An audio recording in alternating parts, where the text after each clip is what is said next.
నమస్తే, నా పేరు Shivaji. Welcome to our channel. సొంత లాభం కొంత మానుకో అని చెప్పింది ఎవరు? గురజాడ అప్పారావు గారు. సొంత లాభం బాగా చూసుకో అని చెప్పింది మాత్రం జగన్మోహన్ రెడ్డి గారే. ఆయనకు ఉన్నటువంటి మీడియా సంస్థ సాక్షి పేపర్ ఏదైతే ఉందో ఇష్టారాజ్యంగా ప్రకటనలు ఇచ్చుకున్నాడు. ఆయన అధికారంలో ఉన్నటువంటి 5 సంవత్సరాలు జగన్మోహన్ రెడ్డి గారు బటన్ నొక్కారు, ఫ్రంట్ పేజీ వేసుకో. జగన్మోహన్ రెడ్డి కూర్చున్నారు, సెకండ్ పేజీ ఫుల్ పేజీ వేసుకో. జగన్మోహన్ రెడ్డి గారు నిద్రపోతున్నారు, 3వ పేజీ జాకెట్ పేజీ వేసుకో. ఈ విధంగా ప్రజాధనాన్ని ప్రకటనలకు కొల్లగొట్టి ఏ విధంగా అప్పచెప్పారో మనం అందరం చూసాం. దాని గురించి చాలా వరకు చర్చించుకున్నాం. ఇప్పుడు సిమెంట్ ఫ్యాక్టరీ ఏదైతే ఉందో భారతీ సిమెంట్కు సంబంధించి, సో ఆ భారతీ సిమెంట్కి అర్హతకు మించి అవసరానికి మించి ఆర్డర్లు ఇచ్చి అక్కడ కూడా డబ్బులు కొట్టేశారు. దానికి సంబంధించినటువంటి వార్త ఒకటి ఉంది చూడండి. ఇదే సిమెంట్ స్కాము. సిమెంట్ స్కామ్లో భారతి పేదల ఇళ్ల పేరుతో సొంత వ్యాపారం. అప్పట్లో సెంటు భూమిలో ఇల్లు కట్టిస్తామని చెప్పి ఒక కార్యక్రమానికి శ్రీకారం చుట్టారు. సరే, మంచిదే, పేదవాళ్ళకు ఇల్లు కట్టించడం మంచిదే. సో ఆ పేదవాళ్ళకు ఇంటి స్థలాలు ఎక్కడిచ్చారు?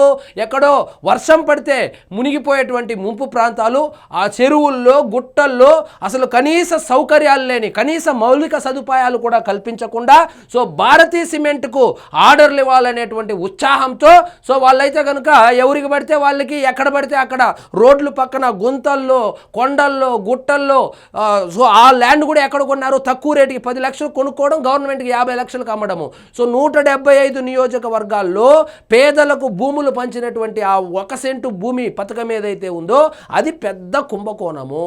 10 లక్షలకు ఎమ్మెల్యేలు, అదేవిధంగా ఒకవేళ ఓడిపోయి ఉంటే ఆ పార్టీకి సంబంధించినటువంటి నియోజకవర్గ ఇన్ఛార్జీలు 10 లక్షలు కొనుక్కోవడము, 50 లక్షలకు ప్రభుత్వానికి అమ్మడము, మళ్ళా దాన్ని సదును చేయడానికి ఒక 20 లక్షలు ఎకరాకు కొట్టేయడము. అదొక కుంభకోణము. ఆ కుంభకోణం మరవక ముందే ఇంకొక కుంభకోణం, ఇల్లు కడతా ఉండామని చెప్పిందని ఆ సిమెంట్ భారతీ సిమెంటే కొనాలని చెప్పి భారతీ సిమెంట్కు ఆర్డర్ ఇవ్వడము.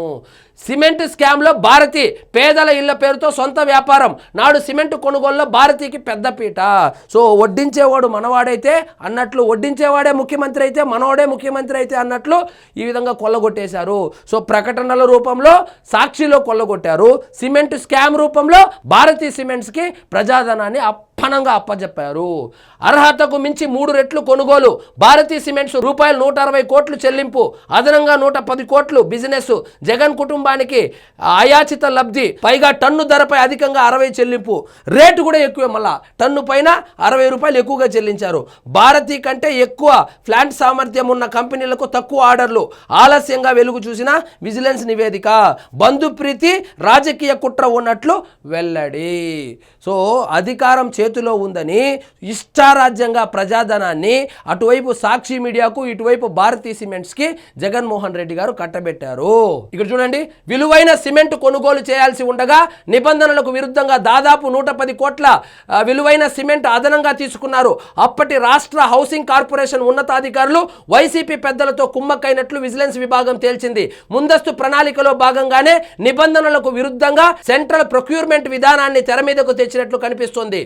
లబ్ధిదారులకు తెలియకుండా, వారి ప్రమేయం లేకుండా, అంటే లబ్ధిదారులకు అంటే ఇల్లు కట్టుకునే వాడికి తెలియకుండానే వాని పేరు మీదే సిమెంట్ కొట్టేశారు. అది స్కామ్. వారి ప్రమేయం లేకుండా లక్షలాది పక్కా ఇళ్ల నిర్మాణం కోసం సిమెంట్తో పాటు ఇనుము, ఇతర మెటీరియల్స్ ను ఒకేసారి కొనుగోలు చేసి వేల కోట్ల ప్రభుత్వ ధనాన్ని దుర్వినియోగం చేసినట్లు.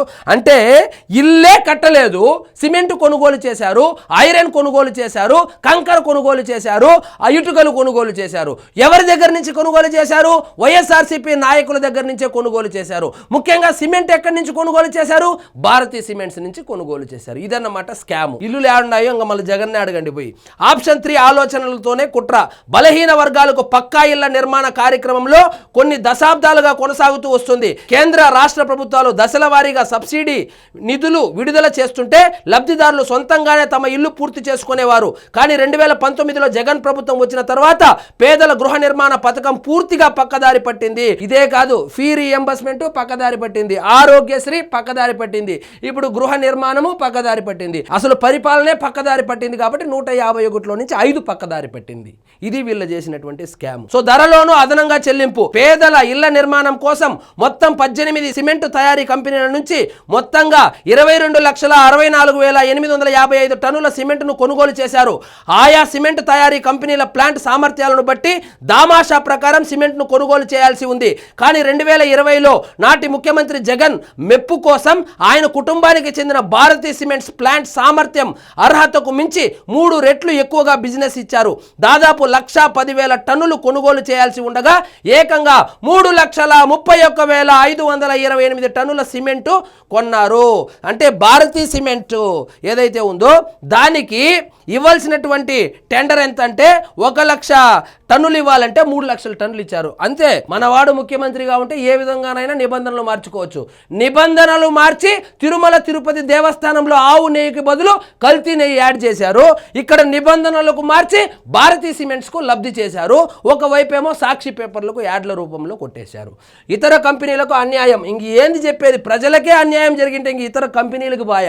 మొత్తము అసలు ఇల్లే కట్టలేదు, సిమెంట్ కొనుగోలు చేశారు, ఐరన్ కొనుగోలు చేశారు, కంకర కొనుగోలు చేశారు, ఇటుకలు కొనుగోలు చేశారు. మరి ఇల్లు ఎక్కడ ఉందిరా అంటే అక్కడెక్కడ చెరువులో మునిగిపోయి ఉంటుంది. కాబట్టి ఈ 1 సెంటు భూమి పథకం ఏదైతే ఉందో అది కేవలము భారతీ సిమెంట్స్కు లబ్ధి చేకూర్చడం కోసము, నియోజకవర్గ స్థాయిలో ఉన్నటువంటి నాయకులకు లబ్ధి చేకూర్చడం కోసము మాత్రమే డిజైన్ చేసినటువంటి స్కీమే కానీ పేదలకు ఇళ్ల పట్టాలు ఇవ్వాలని కానీ, పేదలకు శాశ్వత నిర్మాణాలు చేసి సొంత ఇంటి కలను నెరవేర్చడం కానీ వాళ్లకు ఆ ఐడియా కూడా లేదు.